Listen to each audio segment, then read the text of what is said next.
وحی کی ابتدا والا معاملہ ہے وہ بخاری مسلم میں رپورٹ ہوا ہے کہ نبی علیہ السلام کو جو وحی کی ابتدا ہوئی وہ اچھے خوابوں سے ہوئی. بخاری مسلم میں حدیث ہے کہ خواب بھی نبوت کا 46واں حصہ ہے, اور وہ خواب ایسے ہوتے تھے کہ جو نبی علیہ السلام رات کو دیکھتے تھے وہ صبح واقعہ ہو جاتا تھا. یہ آپ علیہ السلام کو اشارے ملنے شروع ہو گئے تھے آپ کی بعثت سے پہلے.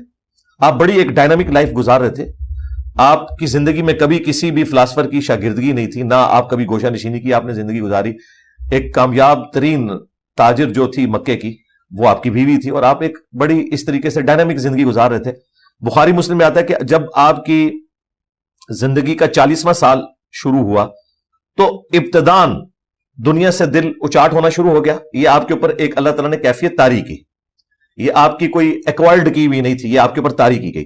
چند دنوں کے لیے آپ غار حرا میں جا کے غور و تفکر کرتے تھے, وہ اللہ تعالیٰ ان کو گائیڈ کر رہا تھا کہ آپ وہاں جائیں. ظاہر ہے کہ پبلکلی یہ سب کچھ نہیں ہونا تھا. تو سیدہ ختیجہ ان کو ٹفن میں کھانا باندھ دیتی تھی. یہاں پہ آپ کے بزرگوں کے بارے میں مشہور ہے کہ وہ 40 سال تک پتے کھاتے رہے یا بغیر کھائے بھی زندہ رہے. ہاں, تو ان کو میں پھکی دیتا ہوں کہ تمہارے پیغمبر جو تھے وہ تو گھر سے کھانا لے کے جاتے تھے. پھر وہاں پہ یہ وحی کا سلسلہ شروع ہوا. وہ ایک واقعہ تھا, یہ نہیں کہ نبی علیہ السلام نے وہاں کوئی گوشہ نشینی کی, جی وہیں پہ نازل ہوئی ہے. تو یہ غامدی صاحب جو یہ باتیں کر رہے ہیں یہ کوئی سپورٹیو نہیں ہے قرآن سے یا بخاری سے یا مسلم سے. اس طریقے سے زبردستی کو رزلٹ نکالنا ہے, اس کا تو کوئی اینڈ رزلٹ نہیں.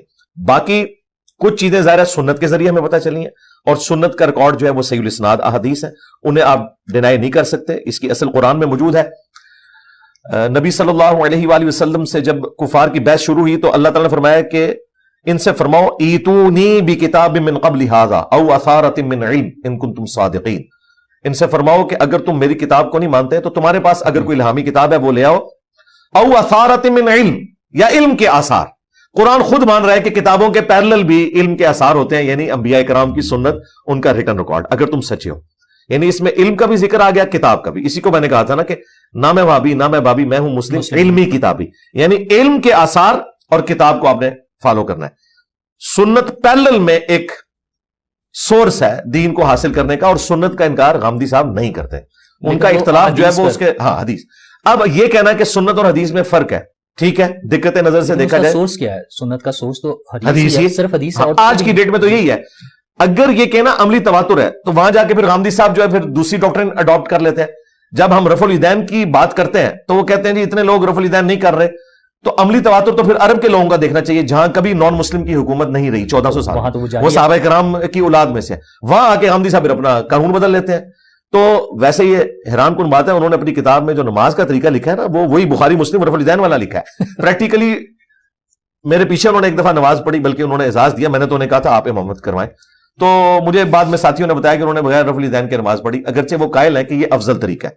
تو کوئی اصول کھڑا کرے, اس کے اوپر بات کریں. جو سنت ہے جو اجماعی طریقے سے عملی تواتر سے ٹرانسفر ہوئی ہے, جہاں دو رائے موجود نہیں ہے, وہ تو بالکل ٹھیک ہے. لیکن جب دو رائے آئیں گی, یعنی ایک جماعت کہتی ہے کہ گرین پگڑی جو ہے وہ سنت ہے, انہوں نے 1981 میں اس کے اوپر ایک جماعت لانچ کر دی. دوسرے لوگ کہتے ہیں نہیں یہ وائٹ اور بلیک سنت ہے. اب ہم کہاں جائیں گے؟ کتاب کی طرف جائیں گے نا. اور کتابیں 1200 سال پہلے فریز ہوئی ہیں, آج کی فریز ہوئی بھی نہیں ہے.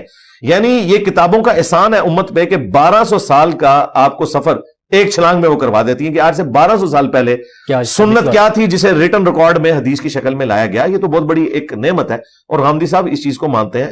جب انہیں خود بنو امیہ کا دفاع کرنا پڑتا ہے نا تو وہ پھر تاریخ کی جھوٹی من گھڑت بے سند روایتیں بھی لے آتے ہیں, اور جب بنو امیہ کی دم پہ پاؤں آ رہا ہوتا ہے تو پھر بخاری مسلم بھی انہیں نظر نہیں آتے. اصل میں نا وہ رزلٹ پہلے فکس کر لیتے ہیں, اس میں پھر فکس کرنے کی کوشش کرتے ہیں. ہم جیسے سمجھداروں کو تو سمجھ آ رہی ہے, میں نے انہیں کئی جگہ پہ اس حوالے سے ایکسپوز کیا, اگرچہ میں ان کی بہت عزت کرتا ہوں, لیکن بعض اوقات وہ اتنا بڑا بلنڈر کرتے ہیں کہ ہم ایکسپیکٹ نہیں کرتے. لیکن پھر ہم دیکھتے ہیں تاریخ میں اس قسم کے بلنڈر لوگوں نے کیے. آئنسٹائن سے بڑا کوئی میں فزکس کی فیلڈ میں نہیں مانتا, لیکن اس نے بلنڈر کیا. پھر جب ہبل نے ٹیلیسکوپ کے ذریعے دیکھا کہ یونیورس ایکسپینڈ کر رہی ہے تو اس نے مانا کہ میرے بھی میتھمیٹیکل ایکویشن میں ایکسپینڈنگ یونیورس آ رہا تھا. یہ میری زندگی کا سب سے بڑا بلنڈر ہے کہ میں نے جو پریزنٹ باقی سائنٹسٹ تھے نا ان کا ریگارڈ کرتے ہوئے میں نے, چونکہ وہ اسٹیڈی اسٹیٹ تھیوری کو لے کے چل رہے تھے, میں نے ایکسپینڈنگ یونیورس کو دبا لیا. لیکن اب میں معافی مانگتا ہوں.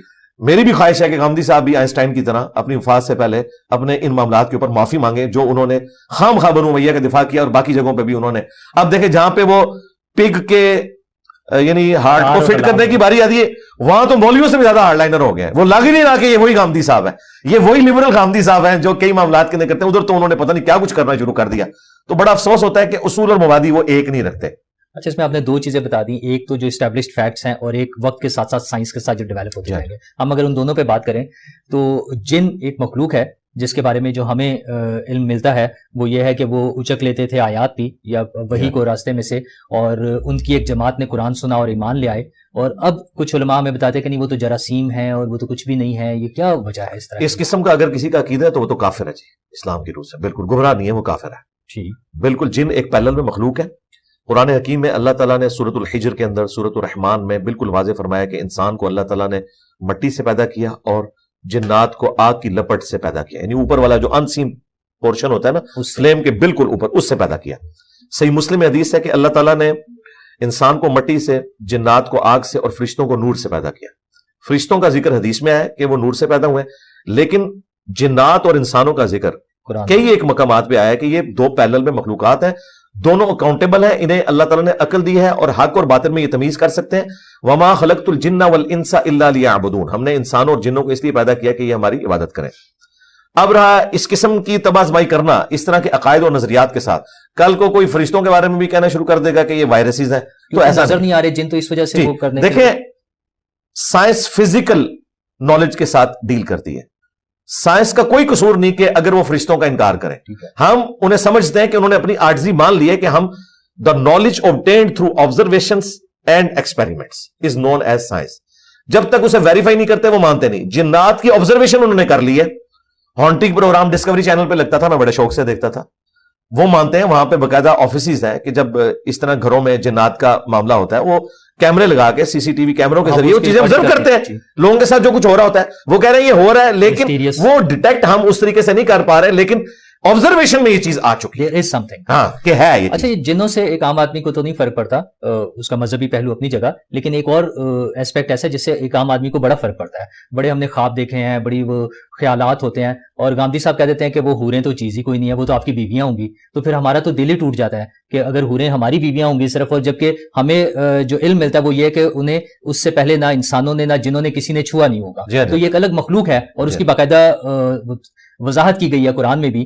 تو یہ جب ہمیں بتاتے ہیں کہ کچھ بھی نہیں ہوگا یا وہ بیویاں ہی ہوں گی، کیا ایسا بھی؟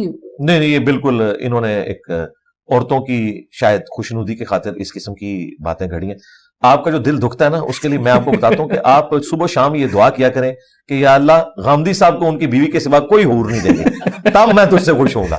تو بس غامدی صاحب کے لیے جواب یہ ہے کہ اللہ تعالیٰ ان کو بس ان کی وائف ہی دے، اس کے علاوہ اگر کوئی حور ملی تو میں آپ کے ساتھ مل کے جنت میں پروٹیسٹ کروں.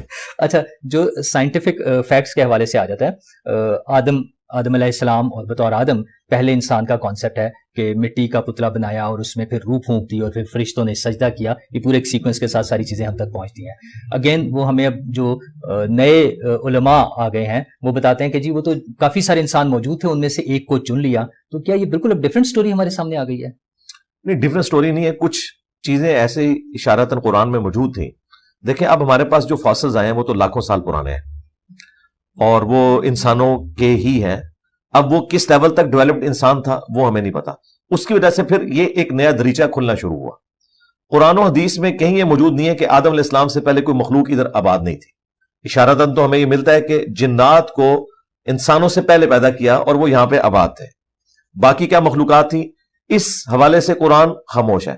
یہ جو چننے والا معاملہ ہے نا، وہ چونکہ سورہ ال عمران میں آتا ہے کہ ہم نے آدم علیہ السلام کو اور ابراہیم علیہ السلام کو اور ان کی اولاد کو چن لیا. اس سے ایک شائبہ ہوتا ہے کہ شاید کوئی آلریڈی ایک مخلوق موجود تھی، ان میں سے حضرت آدم علیہ السلام کو ایک ڈومیننٹ پرسنالٹی کے طور پہ اللہ تعالیٰ نے چنا اور اسپیشلی ان کے اندر روح پھونک دی. تو اس کی طرف شائبہ جاتا ہے. میرا خیال ہے یہ ایسا پرابلم نہیں کہ اس سے کوئی جھگڑا بنایا جائے. مجھے تو ایوولوشن کو ماننے میں بھی کوئی اعتراض نہیں ہے اگر اس کے پیچھے خدا کا انٹروین کرنا مانا جائے. ایوولوشن وہ نہیں کہ جانوروں سے انسان بن گیا، نہیں، ایسا نہیں ہے. انسان تو ایوالو ہوا ہے. ہمارے آباء و اجداد کو نہیں پتا تھا کہ انہوں نے اسی فزیکل ورلڈ میں بوئنسی کو یوز کر کے اتنے بڑے بڑے جہاز بنانے ہیں. پہلی دفعہ کسی کے دماغ میں یہ آئیڈیا آیا نا. یہ تو مینٹل ایوولوشن ہوگی نا، تھاٹ، سوچ کی جی ایوولوشن تو ہے نا. دیکھیں انسان تو ذہین اس وقت بھی تھا نا. اچھا، اسی طریقے سے ہوائی جہاز بنے، ایروناٹکس کی پوری ایک فیلڈ ہے. پہلے نہیں دنیا کو پتا چلا، لیکن ظاہر ہے کہ بمشکل 100 سال پہلے انسان نے یہ اڑنے کا ایک ہنر سیکھ لیا ہے. بڑی لوگوں نے کوششیں کی.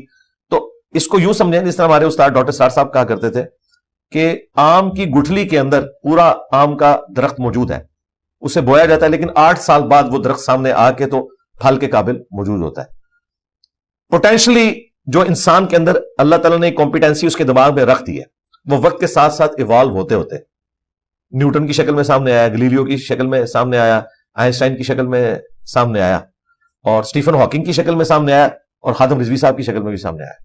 یعنی ایک یو کے اسٹیفن ہاکنگ ہے, ایک پاکستان کے اسٹیفن ہاکنگ ہے. جب ہم حلال حرام کی بات کرتے ہیں تو غامدی صاحب ایک تو بڑا لمیٹڈ کر دیتے ہیں, وہ کہتے ہیں یہ 4-5 چیزیں ہیں. آپ صرف غامدی صاحب کو کیوں سنگل آؤٹ کیا ہے؟ اور ایک اور مفتی صاحب ہیں جو بتاتے ہیں کہ شراب بھی الاؤڈ ہے, اور نکاح بھی جتنے مرضی کریں, اور لڑکا اور لڑکی دونوں اگر آپس میں رضامند ہے تو جو مرضی کریں. وہ بس سب کچھ سب چیزوں کی تھاٹس رکھنے والے لوگ دار اسلام سے خارج ہیں, لیکن اس کے سامنے تو ایسی کوئی بات نہیں. وہ جو حرام کے لیے بڑے لمیٹڈ سے وہ 4-5 چیزیں وہ کہتے ہیں جو قرآن میں بس بتا دی ہیں وہ حرام ہے. باقی یہ نکاح اور شراب تو ایک اور مفتی صاحب ہیں, اور بڑا کامنلی ٹیلی ویژن پر بھی آتے ہیں, اور ان کی ان کی تو کوئی اوقات ہی نہیں ہے, انہیں تو کوئی مکہ فکر آن ہی نہیں کرتا, اور وہ تو آئے دن اپنی بے عزتی میں اضافہ ہی فرما رہے ہیں. وہ کسی اسکول آف تھاٹ کے نمائندہ نہیں ہے, لہذا انہیں کوٹ نہیں کیا جا سکتا. امت کا اجماع ہے شراب کے حرام ہونے کے اوپر. سورۃ المائدہ میں تو اللہ تعالیٰ نے اتنی سختی سے فرمایا کہ باز آتے ہو کہ نہیں, اسے شیطانی عمل قرار دیا. تو یہ اس قسم کی جو گفتگو کرتے ہیں نا, وہ صرف فیم حاصل کرنے کے لیے. ہم اس وقت کسی چیز کو سیریس لیں گے جب امت کا ایک بہت بڑا طبقہ جو مسلمان ہے وہ قرآن و سنت کی روشنی میں کوئی ایسے نظریات آپ کے سامنے لے کے آتا ہے, عقائد اور نظریات جو شروع سے چلتے آ رہے ہیں, اور وہ کہ دیکھیں امت نے اس کو اوور آل چھوڑ دیا تھا, ہم نے اسے نئے سرے سے زندہ کیا. انہیں سیریس لیں گے, یا وہ یہ کہ آج تک کسی کو سمجھ نہیں آیا اور ہمیں یہ سمجھ آیا, اور وہ اتنے سارے لوگ اپنے ساتھ اٹیچ کر لیں, پھر ہم بات کریں گے. جیسا کہ غامدی صاحب ہے, غامدی صاحب کو ہم ایڈریس کرتے ہیں, لیکن غامدی صاحب کا معاملہ یہ نہیں ہے کہ انہوں نے کہیں دین کی کوئی بیسک صلاح دی ہو. وہ کورالریز کے طور پہ چند ایک باتیں پردے کے حوالے سے, داڑھی کے حوالے سے, نزول عیسیٰ کے حوالے سے چند ایک چیزیں جن کا وہ سہارا لیتے ہیں, امام مہدی کے حوالے سے. یہ کوئی ایسی چیزیں نہیں کہ ان کے اوپر ہم ان کے اوپر یہ فتویٰ لگا دیں کہ انہوں نے اسلام چھوڑ دیا. زیادہ تر کہیں گے ٹھیک ہے وہ ایک کمزوری کا شکار ہوئے, لیکن جو بنیادی حلال اور حرام ہے نا بڑے لیول کے اوپر, ان میں سے غامدی صاحب نے کبھی انکار نہیں کیا. ایون سود کے معاملے میں بھی جو ان کی آؤٹ آف کانٹیکسٹ کچھ چیزیں کوٹ کی ہیں, وہ انہوں نے جو پی ٹی وی کے اوپر ریکارڈنگز کروائی تھی آج سے 20 سال پہلے, اس میں تو انہوں نے کہا تھا کہ سود دینا بھی اور لینا بھی گناہ ہے. جس طرح وہ صرف لینے پر آ گئے, دینے پہ کہتے ہیں. تو بس ٹھیک ہے, وہ اپنی پرانی ویڈیوز دیکھ لیں, وہ بالکل ٹھیک بات کرتے تھے کہ زنا بالجبر ہو یا بالرضا ہو, زنا ایک عمل کے طور پہ اللہ تعالیٰ نے حرام کیا, سود بھی ایک عمل کے طور پہ حرام کیا, رشوت کو بھی ایک عمل کے طور پر حرام کیا. لیکن اگر کیٹاسٹرافک کنڈیشن آ جائے, ایک شخص نے اپنے بجلی کا میٹر لگوانا ہے اور رشوت کے بغیر چارہ نہیں ہے, ڈومیسائل بنوانا ہے, شناختی کارڈ کا تو معاملہ آلموسٹ اب سموتھ لائن ہو چکا ہے, لیکن ڈومیسائل میں ابھی بھی اس طرح کی چیزیں انوالو ہیں, وہ کئی ایک چیزیں کھڑی کر دیتے ہیں, یا کبھی بجلی کا میٹر, گیس کا میٹر لگوانا پڑتا ہے, اور یہ بیسک نیڈ ہے. اب مجبوراً دل میں برا